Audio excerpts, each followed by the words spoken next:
Welcome to Tampa Home Talk with your host, native Tampa real estate girl, Katrina Madewell, a full-time, passionate, out-of-the-box thinker, love for home ownership kind of realtor with over 21 years of combined mortgage and real estate experience. Tune in every week at this time for expert advice on everything you need to know about home ownership, finance, maintaining great credit, building wealth, and making your everyday life better, and how you can be financially successful today and tomorrow. Remember, love where you live or let Katrina fix it. Now, here's your host of Tampa Home Talk, Katrina Madewell. Good afternoon. This is your host, Katrina Madewell, with Charles Ruttenberg Realty on the Real Estate Radio Network.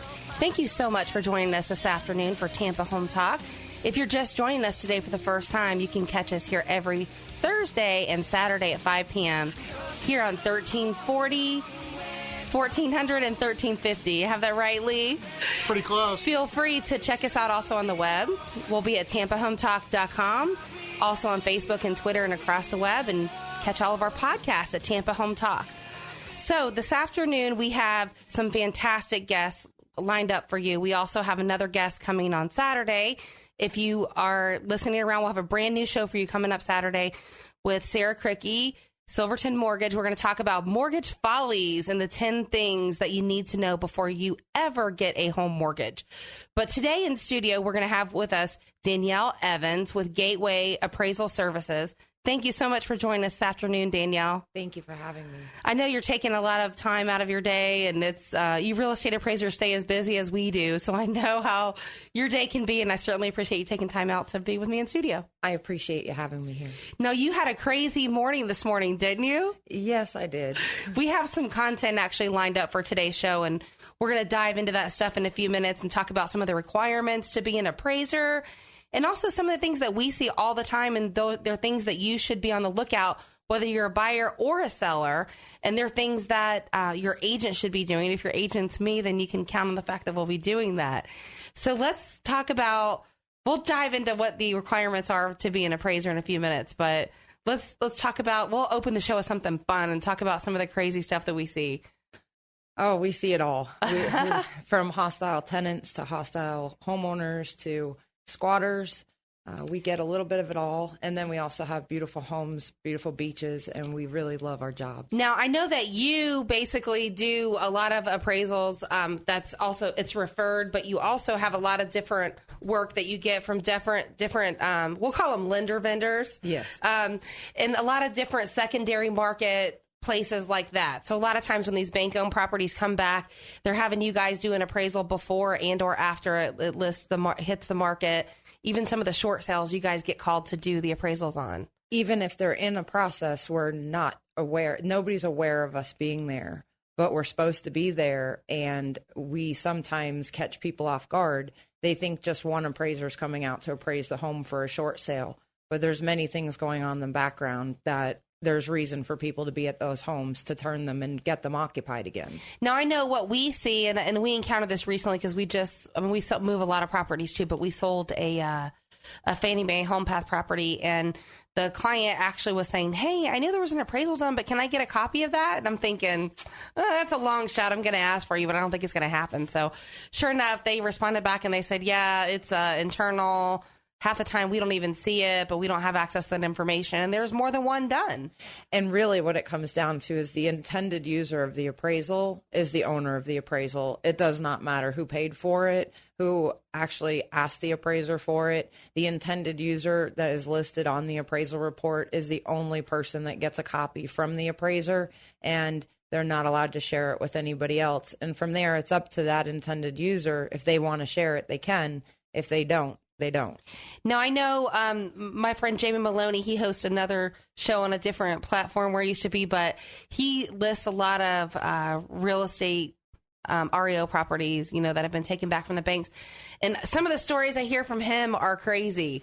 So I can imagine that a lot of time, my environment and the people that I work with are a lot different than some of the people that you guys encounter, because it's just a different, where you get your business from is a little different. It is. Our business comes from a computer, an email. There's no direct contact with the lender. There's no direct contact with the homeowner in some cases.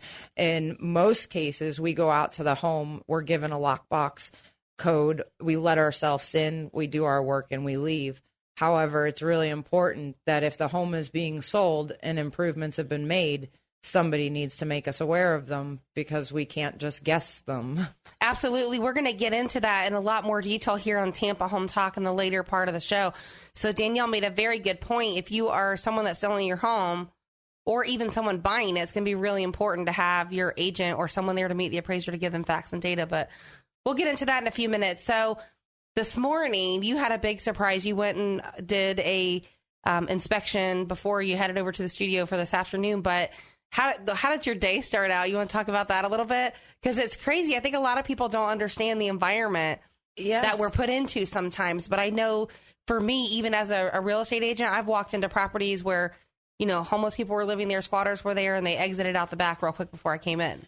Typically, nobody's there to harm us. Nobody's there to bother us. They know, they can tell we have a clipboard in our hand. They know what we're there for. Appraisers do not dress the same as agents. We wear comfortable clothing, enough comfort to get over a fence if needed. Yeah, we can't be out at the house in heels.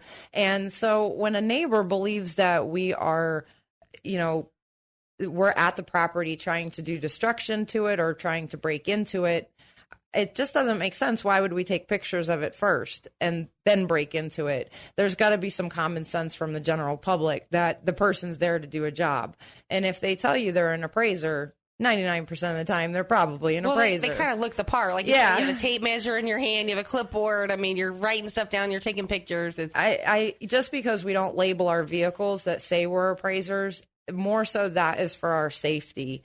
I would not label my car and identify what I do for a living, because I specialize in bank-owned properties, and I do a lot of products that I deliver are to remove homes from people. They're not always for the benefit of the homeowner. Sometimes they are to benefit the bank, and I have to put myself in those situations for the job. I'm not going to put a label on it in the front yard and say who I am. People lose sight of the fact that, you know, even though it's a bank, it's still an entity or a person lending you the money. Yes. And it's not free. I mean, you have to pay. If you pay, you stay. If you don't, you won't. It's exactly. Like and I can't choose. I am hired to be the intermediate, to be the unbiased decision in the middle. I have no vested interest in either side. At the end of the day, who's paying me is where, my concern is at. Whether I get hired by the bank or by the homeowner, I'm there to do a job. Right. You're just there to do a job. It's interesting, though, because you had a crazy morning where you showed up and the neighbors kind of were hostile. It was a crazy environment. In a very nice neighborhood at that. And no reason, just what it came down to is that the people that owned the house were losing the house, and they left a lot of personal property behind, which is more or less what we look at as personal property. We don't even see it when we walk into a house. It's imaginary to us. There's no value on personal property. There's no reason to even look at it. And I think the neighborhood is trying to do the right thing and protect the house. But the minute I say I'm a real estate appraiser, they should not try to demand where I'm from, what company I'm working for, what bank has ordered the appraisal. It is against guidelines for me to disclose any of that, and it's putting me in jeopardy with my client. No, I'm curious. Do you have, like, for example, with the state, when they send us our license and our renewals, we get the regular license, but we get like a little wallet-sized copy too. I don't even know if I ever carry that, but I was just curious. We have a wallet-sized copy, and we're required to show them at gated communities to get in. We have to have for age, some appraisers don't carry it, but for me, I carry it for safety. And in this case, when the police were called because the homeowners were the neighborhood was pretty upset, they got hostile and they wanted to know why I was there, and they weren't taking my answers as factual evidence. The police did come out because a neighbor, they were trying to stop me from getting into my car. I was scared. I called the police. And then as soon as I get in my car, they start banging on my windows. It was just a matter of they wanted to know where I was, why I was there, what bank is coming to take this property. And I understand that there's many emotions involved, but we have no idea where they're coming from. It's not even their property. It's not really their place to do that. Yeah, and for me, I have an agent, a lender, and a reputation to withhold. And so it's really tricky for me to stay very calm in these situations and just be able to walk away from them. Even, sometimes we do have things thrown at our cars, or people, I've had people try to take my camera from me before. That could cost me an entire day of work. Right. If somebody, you can have the camera, just give me the camera card inside.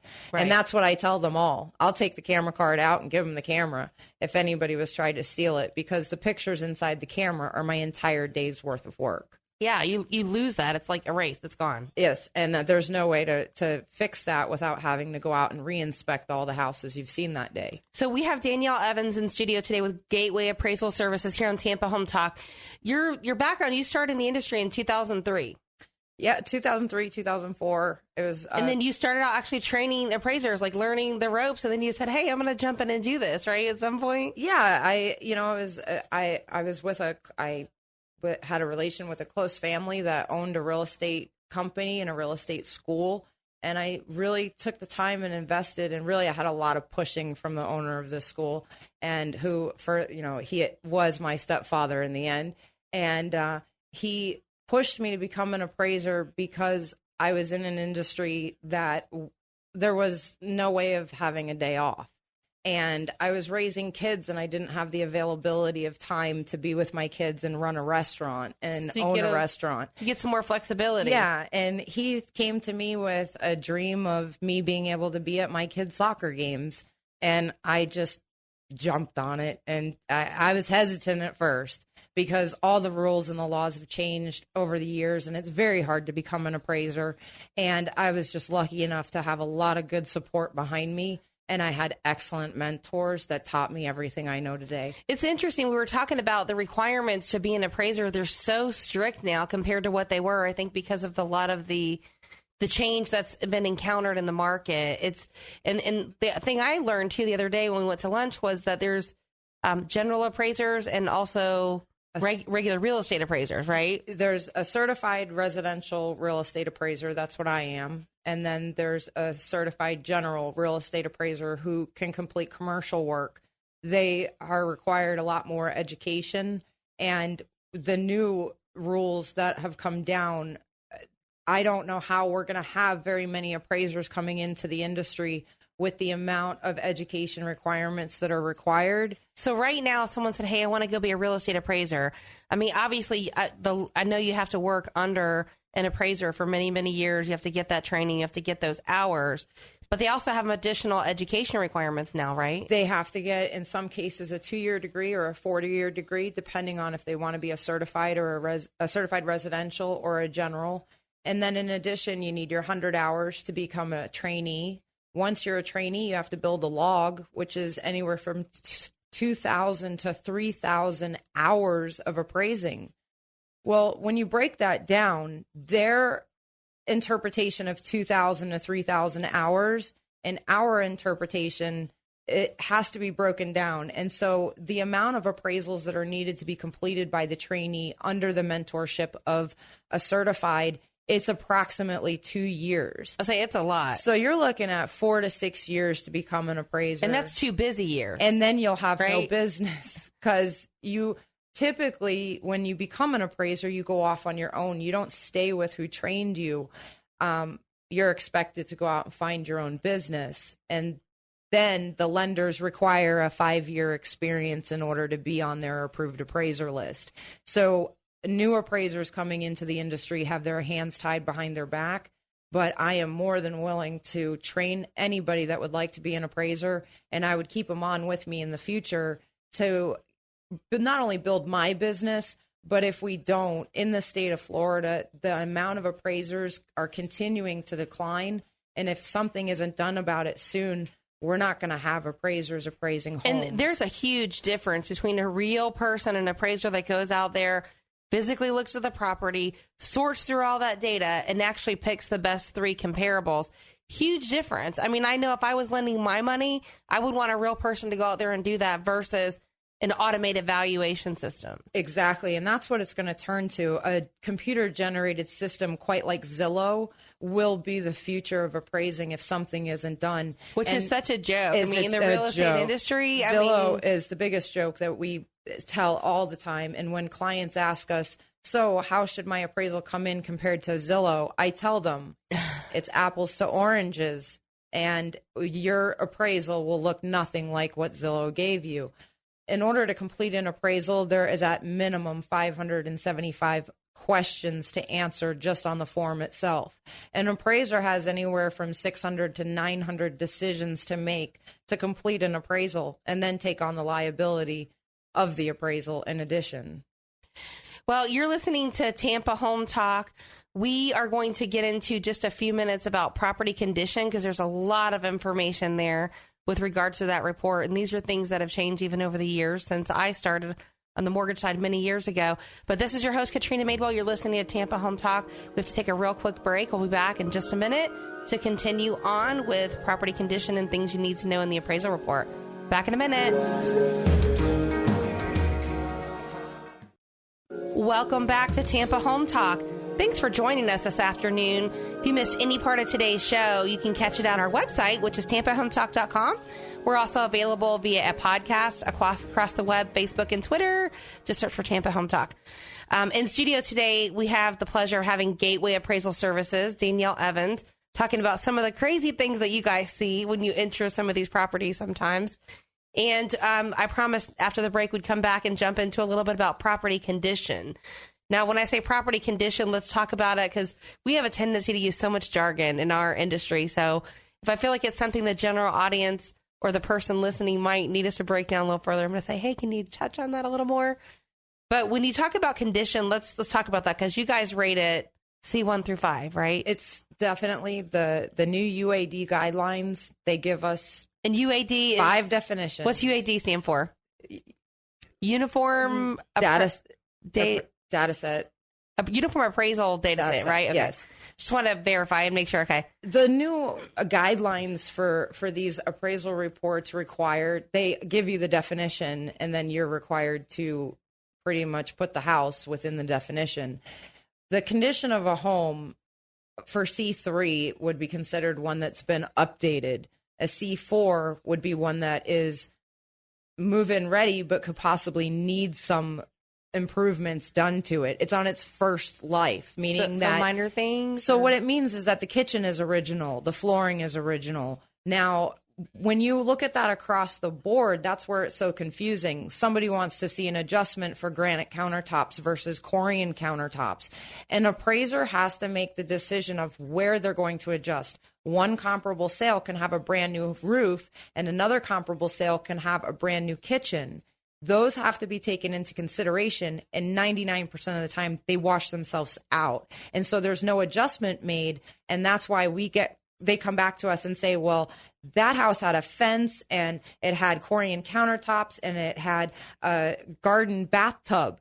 Well, that's great, but it's in the same condition, quality rating and condition rating as the comparable sale. No adjustment would be warranted because we don't give adjustments for every single thing. And I can say this, no adjustment. I do not give adjustments for fences.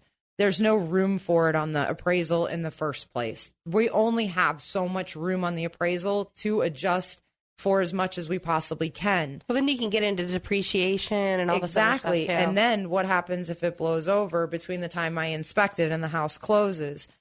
Those things, we don't adjust for every single thing. We adjust for what we can accordingly. If we can't prove the adjustment, it shouldn't be used. Right. And 9 times out of 10, people will put an adjustment there, have no way to explain it. And that's what causes the loans to be caught up in closing and over silly mistakes. So when you see like property condition C1 through 5, number C5 is the best or the worst? C5 is non-livable. It's a home that so the roof is coming down and the mold is coming in and it's just terrible. It's as bad as it can get. So it's kind of like the reverse. The higher the number, the worse. And And then the misconception is that a C1, everybody thinks their house should be a C1. The problem is a C1 is only designated to a brand new home that has never been lived in, has no depreciation whatsoever. So when somebody has upgraded their home from a C4 and so they had floor mica and they had vinyl flooring and carpet, and now they've put in hardwood floors, corian countertops, all wood cabinets. They have only moved from a C4 to a C3. The adjustment wouldn't even be warranted if all of the comps that they use were upgraded in the same or similar manner. So we get the same thing every time. Homeowners say, but I just redid my whole house. It's a completely rehabbed home. Why isn't it a C1? Well, because you lived in it. Yeah. And somebody's lived in it. It's depreciated. That's neat to gauge it, though, because when you think of C1 only, like we're reserving this for only brand new, which would make sense because you have to reserve a spot for Q1, and C1 is reserved for spots that hold a high. It's to be able to, for the reader to understand. 9 times out of the 10, the reader doesn't read the definitions. They see the code on the appraisal of C1 through 4. And the first question we get is, what does C4 mean? Flip to the back of your appraisal and you'll find a list of definitions. And those will explain all of the codes that the appraisers are required to put in the appraisal. I think it's important. I think it's a good thing that that's actually reserved for that, because there is a big difference. Like even from the real estate side, when we go out to assess a value for homeowners looking to put it on the market, or even from a buyer's perspective, when you look at it from that respect, you have someone that if they have 2 homes and they're the same price, they're going to pick the new one every day. Yes. Over one that's a resale. Exactly. Unless there's just like a new home, upgrades. a new home and a new car, same thing. If they're priced the same, why would you buy the used car? You're going to go out and buy the new one. Right. It makes absolute sense. And it's with houses also. So it's interesting. And there's so much data in an appraisal report. I mean, you guys go over property condition, but you also talk about how far, and we get this one a lot, and it changes with the market. That's the best, easiest, most simplistic way that we can explain it. But essentially, we try to do whatever the appraisers are doing and whatever they have. So if they're going back 3 months or 6 months or 12 months to look at data, then we're trying to do the same thing. So what determines as an appraiser, how far back you're going to go, and talk about that process, where you start? Up until recently, appraisers were required to use only sales. The first 2 comparable sales, it was a requirement that they be sold within 90 days. The third one had to be within 6 months. Recently, Fannie Mae has put out publication that directly states that an appraiser is not required they're not required to make an explanation for comps used over 6 months. So that leads me to believe that Fannie Mae would want us to use the best sales within the last 12 months, not the most recently closed sales. And so those rules are starting to shift. But I'll tell you, every lender that I work with, if I don't put the 2 most recent sales within the appraisal, they will come back and ask me why, and they'll want me to explain why those comps weren't used. Even if they were viable or not viable, they don't care. If it shows up on their CMA, they want to know why it's not in the report. Well, it makes sense. I mean, I think you see trends, within certain neighborhoods where some neighborhoods have exponential appreciation over another neighborhood. Yes, and in the case of homes that have been over improved for the area that they're in, and there are times where the home is theoretically valued, the market value is pulling it down. Even, if there was a potential buyer willing to pay cash, it would sell. So over improved, this is the diamond in the rubble. This is the house that has everything, and everything around it. The big white elephant. Yep. And people want to keep adding and adding and adding and pulling it outside of everything they're putting into the home. They're never going to get it back. If the subdivision itself or the immediate market around you is not calling for the things you're putting in your home, they don't belong there. An appraiser cannot magically make your market value go up. Your market value is based on the homes directly around you. And you can live in a fabulous neighborhood. It's not a matter of that. It's a matter of, if you're so over improved, like the size, the condition, you put in top of the line, Anderson windows and doors. You had all this extra stuff, but none of the houses in the neighborhood have it. at some point you're going to take a bit of a loss for that. Exactly. At the end of the day, an appraiser cannot adjust for everything. If you put in a Kenmore refrigerator versus a GE, you can tell us all day long that's what you did, but we're still not going to give you an adjustment for it because we can't put an adjustment on and everything. Technically it's personal property. I mean, the way I like to explain to my homeowners when we go in, because, I've sold some really high-end homes. I've had some that were, attorneys on both sides of the transaction. So we have a buyer that's an attorney. We have a seller that's an attorney. Neither one of them are real estate attorneys, but they're both attorneys. So, and we go in and there's fabulous things in this house. Like this one I can think of in my mind, it was amazing. Like she had these probably 500-year-old French gates that she imported from France and put them on both sides of the windows. I mean, it was decorated beautifully. It showed well, but there was a lot of things at the end of the day that were tacked down to that house. And so what I mean, and what I say by definition, and I like to explain it so it's very clearly to anyone, is if we take your house and we turn it upside down, anything that would fall to the floor or fall by way of gravity is personal property. Yes. And anything that's personal, that's screwed into the wall or attached or affixed, that's real property. It comes with it. It's part of the house. I can guarantee you most appraisers would be afraid to tell you they don't give value for appliances. More so because people take them. Exactly. But if we went to everybody's house and said, we give you no value for your appliances, they would probably report us to the DBPR. Or they'd say, I'm taking my appliances with me. Exactly. Or they'll argue, but it's in the contract. It doesn't matter. It's not in the next contract. It is really personal property. We do not look at above ground pools are not even put in within our reports, other than that they're a liability if something happens to them. We don't I tell put people, a value on them. And the same thing like for lot premiums, because I know builders add different lot premiums for different, if you're on a conservation versus the house behind you. And I get that.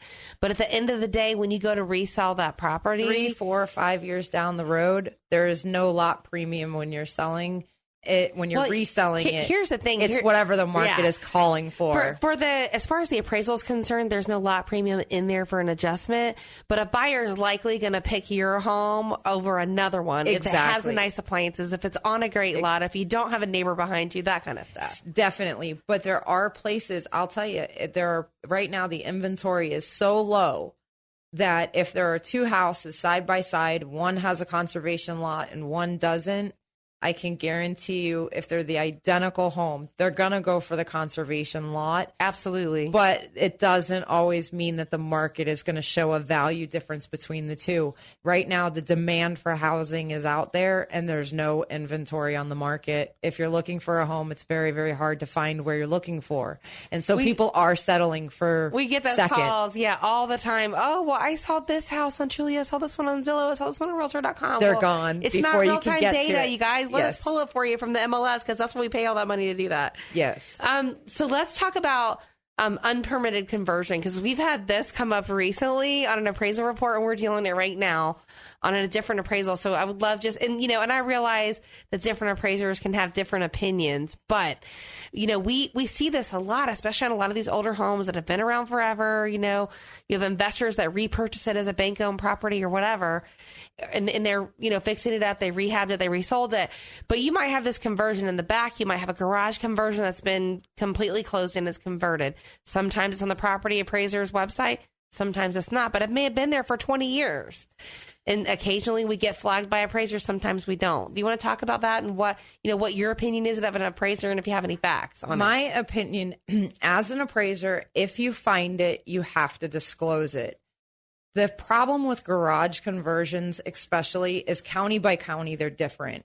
In Pasco County, they look at it as, in some cases, as gross living area. In Hillsborough County, they look at it as an enclosed porch, and it's not living area.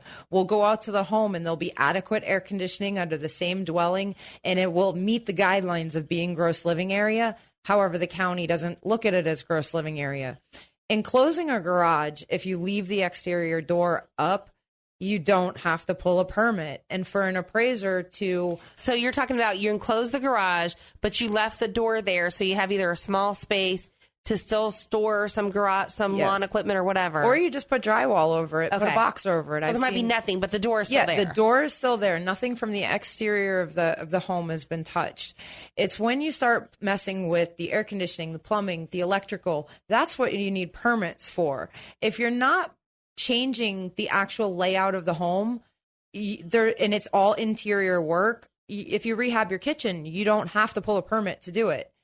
The problem with garage conversions is many subdivisions, they are an improvement because they all have them. And the houses that don't have garage conversions, they are smaller in square footage and they will sell for significantly less. There are neighborhoods out there that the homeowners bought smaller homes, enclosed the garage, got the gross living area up to what they were comfortable with, and they can live without a garage. In this case, with your deal, the garage door could be removed for less probable. The drywall could be removed and the garage door and the garage could be returned to a garage for a very minimal cost.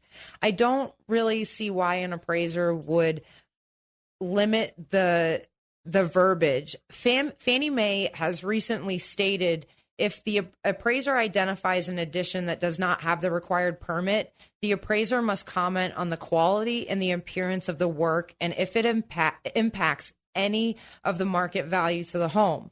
They do not say that we have to go out and police the work that was done. We don't know when it was done. In the case of this house, like you said, it could have been done 20 years ago. There's no permits found. The quality of the work that was done is average quality. There's no deficiencies.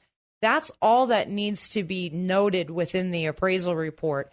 Actually saying that it could possibly cause an effect on the value, the appraiser can't predict that. So it shouldn't really, unless it's in a subdivision that garage conversions bring value to homes, it's really hard for me to say that I would actually put that within my appraisal report. Liability on an appraiser right now is very, very high. Yeah, we're talking about this. We are very policed. Every appraisal, every time we sign our name, we are signing our jobs and our businesses away.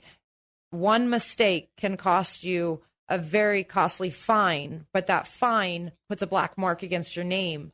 And that black mark against your name will put you unemployed. Because right now you need a background check, a credit check, a security clearance. You need to go through an AMC or a major appraisal management company that distributes the reports to you. There's so many people policing us that appraisers right now are putting stuff in their appraisals to make sure that the liability doesn't come back on them. And so it's a two-way street there. Some appraisers do it because they feel that it's necessary and they have to. And some appraisers just choose not to. It's interesting how you can get such a different opinion from one appraiser to the next. Exactly. So you're listening to Tampa Home Talk. This is your host, Katrina Madewell, on the Real Estate Radio Network. When we come back in just a minute, we're going to talk about some of the things that you guys do when you look up properties. We'll talk about some of the things that we do as a real estate professional when we look up properties. And how do we determine what the final comparable homes are going to be used are, and talk about adjustments for closing costs and some fabulous stuff coming back. You're listening to Tampa Home Talk. If you missed any part of our show with Danielle Evans today of Gateway Appraisal Services, please check us out on the web and get our podcast at tampahometalk.com. Be back in just a minute.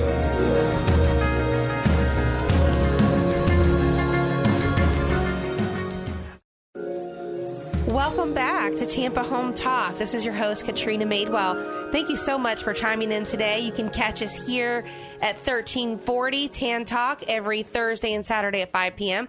Delighted to have in studio with me today Danielle Evans of Gateway Appraisal Services. Thanks for joining us again today.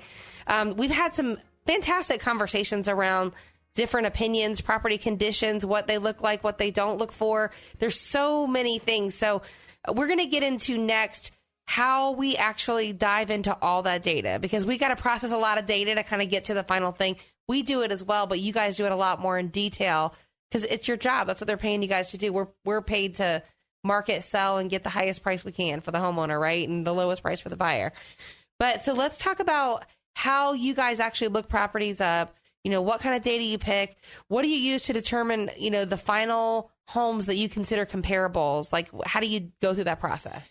We do. We start with a CMA just like an agent does, but we limit our CMA means comparative market analysis. Yes. So you're looking at comparable homes, the market condition right now, and you're going to analyze that data and break it down. Exactly. And we limit the amount of stuff we put into the search system. That way it pulls every potential sale within a radius. And then it's within a 25% of the gross living area. It has to bracket the land size, bracket the gross living area. It has to bracket all the amenities, the bedroom and bathroom count. So we start with sometimes 50, 60 comparable sales that could possibly be viable. And we need to research them all the way down to find the 3 that are the best.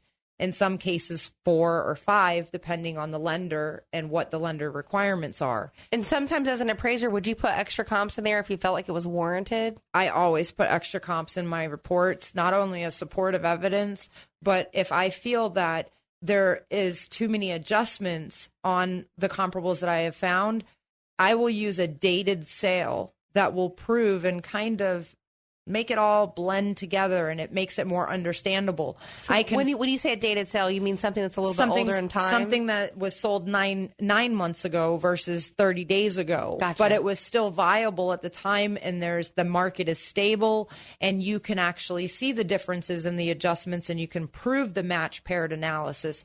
The biggest problem with appraisers right now is when a lender comes to us and says, how did you come up with that adjustment?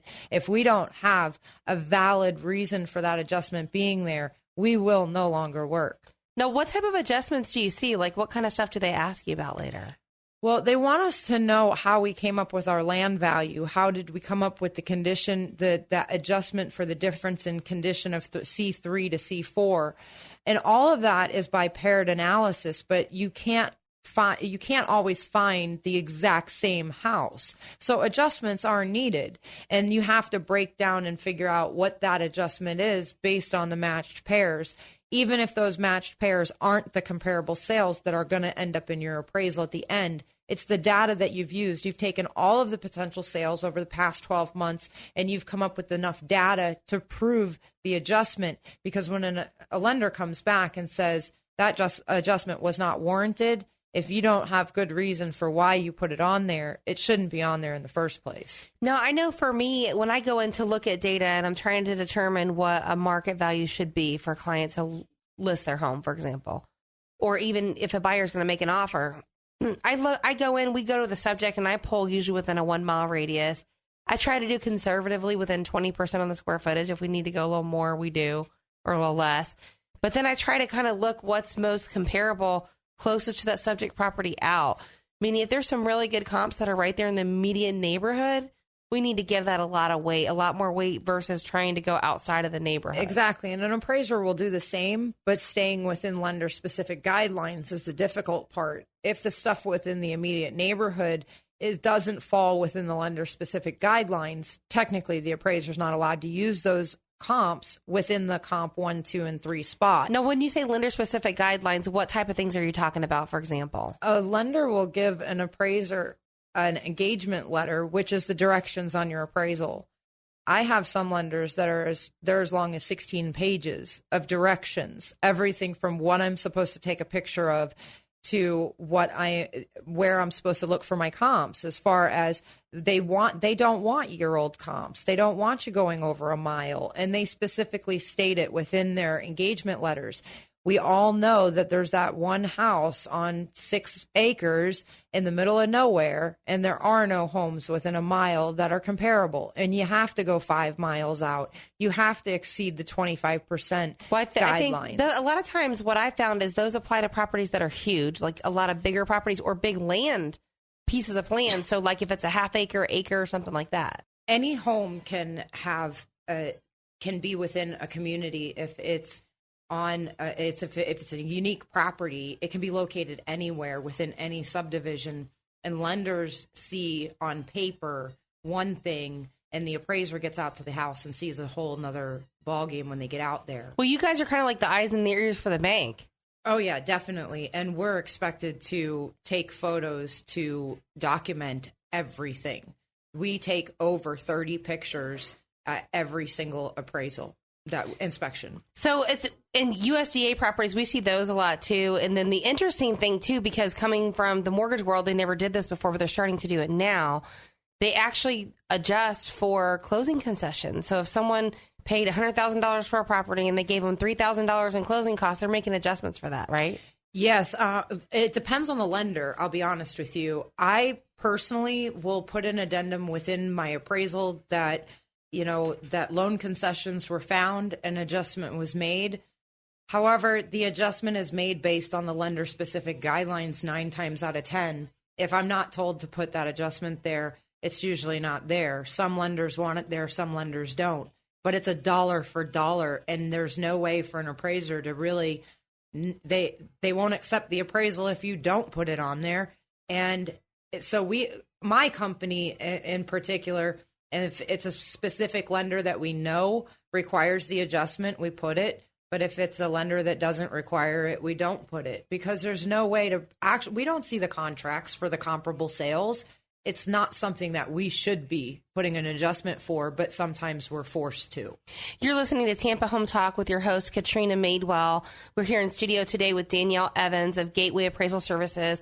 We've also had join us since our last break, Sarah Cricky with Silverton Mortgage. I'm sure she can shed a little bit of light as well on some of the things that we see for adjustments. And it's interesting because as far as the appraisal reports go, like we were talking about this at lunch the other day, USDA properties versus FHA can have floors versus not. And you guys are commenting on that stuff, right, Danielle? Yeah. Oh, yeah. And then you guys are following the guidelines, Sarah.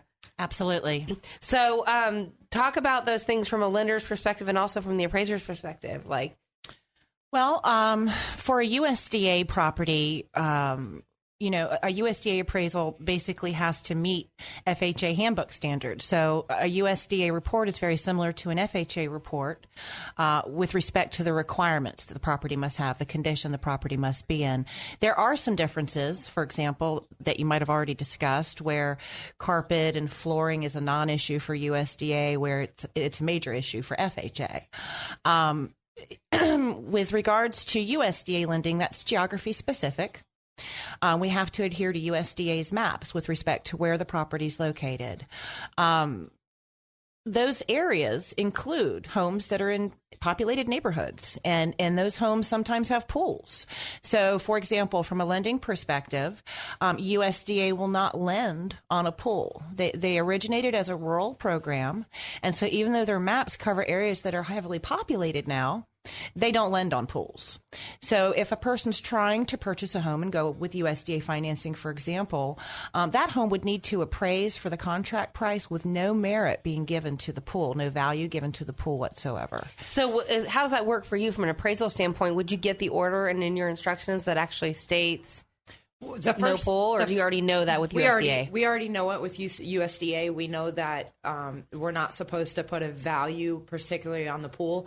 But that brings it back to just basic appraising, apples to apples, not apples to oranges. You're not going to go find comps that don't have pools. You're still going to appraise the home as it has a pool, and all of the comps are going to have pools too. And then you're going to make an across-the-board adjustment and remove the pool from the value of your appraisal. The lender is looking for the appraised value minus the pool, but they still want the report to include a contributory value for the pool, just as a side note. Exactly. They want to know what the pool is worth. And so for an appraiser to use all non-pool homes to compare it to would not be a proper way to appraise it. You would still appraise it with comparable sales that have pools, and then you just take it away. Gotcha. So this is your host, Katrina Madewell. You're listening to Tampa Home Talk. We're going to take a very quick break. And when we come back in just a minute, we're going to talk about some of the things that you guys see as appraisers that are just crazy things you have to get past. We deal with them occasionally in the real estate world. But we're also going to talk about the number one mistake that agents make when not meeting the appraiser in the property and some of the things that need to be done and ready for when you guys go to the property. We'll be back in just a minute. Welcome back to Tampa Home Talk. This is your host, Katrina Madewell, on the Real Estate Radio Network. Thank you so much for joining us this afternoon. You can catch us here every Thursday and Saturday at 5 p.m. Also on our website at tampahometalk.com and across the web on Facebook, Twitter at Tampa Home Talk, and catch every single one of our shows available on a podcast. If you're just joining us, we have Danielle Evans with Gateway Appraisal Services and Sarah Cricky with Silverton Mortgage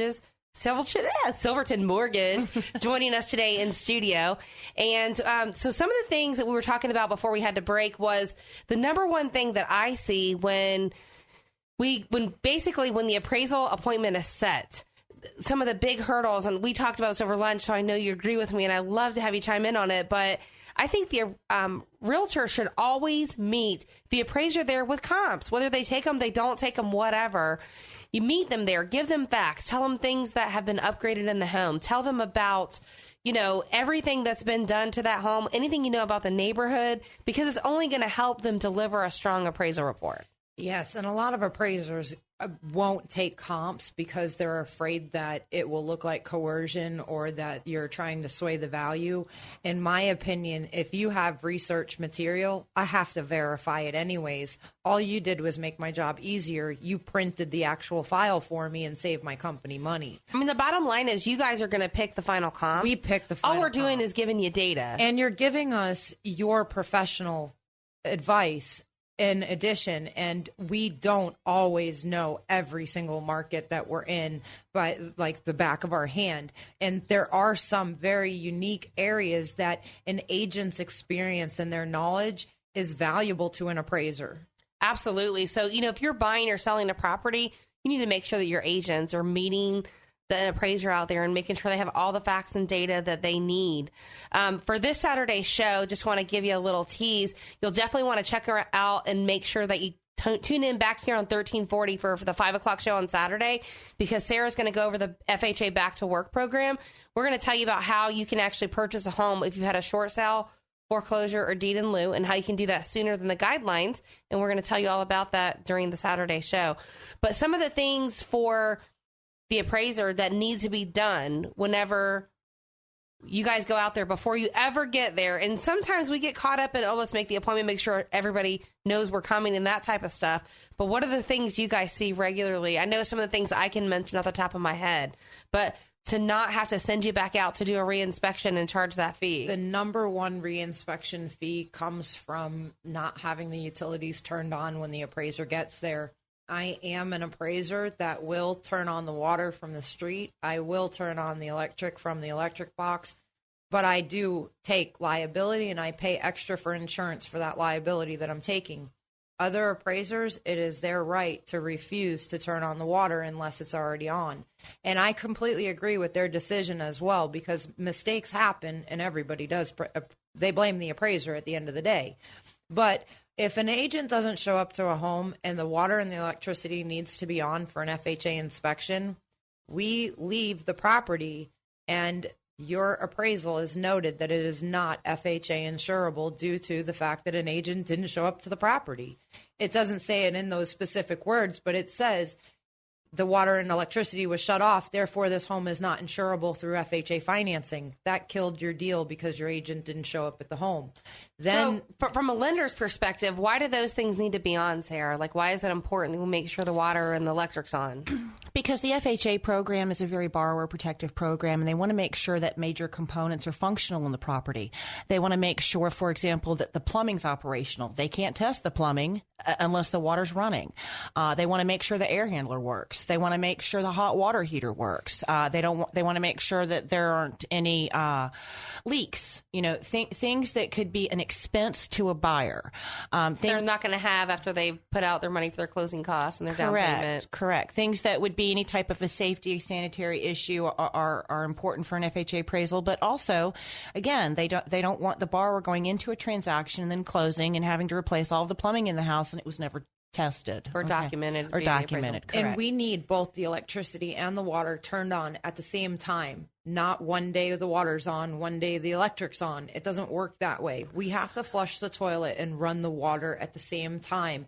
And we need a picture of the bathroom light on to make instead of having the power was on. Well, we have to provide pictures to the lender. Do you want to give them 3 pictures or make your life easier and take one picture of the toilet flushing, the sink running, and the bathroom light on all in one picture? It appeases the lender. Right. And it's important to make sure those things are done because they, if they're done after the fact, the appraiser has to go back out and it's an additional expense that could be avoided. So what are some of the other things that you guys see triggering a reinspect? Locked doors that we can't get through. Agents constantly send us to homes that they know there's a roommate situation and there's actual locked doors on the bedrooms. If there's one room in the house that we can't get into, it needs to be disclosed within the appraisal and a reinspection would be required. Your actual appraisal would not be an as-is appraisal. It would be per completion of inspection of that room. So the appraisal is in essence worthless until the reinspection happens. So what other things? We talked about bars on the windows. Bars on the windows is another big thing. If you're trying to get FHA financing, it's just not a good idea for them to be there. A lot of inspections, and they're very hard to get the lender to accept them. The bars on the windows are a really hard problem for us in St. Pete because they're on a lot of houses in St. Pete. And that you mentioned the GFC outlets in the kitchen too, right, Sarah? You guys are seeing that a lot. Yep, need to on make the FHA loans. Correct. Smoke detectors is another issue. And carbon monoxide detectors, even if it's not required within the state, if the lender is from California, the lender requires that carbon monoxide detector in the home. Even it's not a Florida requirement; it's California requirement. The California lender will require it in the house here in Florida. It's interesting how things can vary so much from one lender to the next. So let's talk about one final little subject because I know we have to close the show here, but hoarding. We talked about that over lunch. I mean, I know there's times we see it. There's times you goes in and appraisers and you see stuff piled 4 foot high because they're hoarders and you have to make your way through a little path. How does that impact the appraisal? It impacts the appraisal because now everything is looked at as extremely depreciated.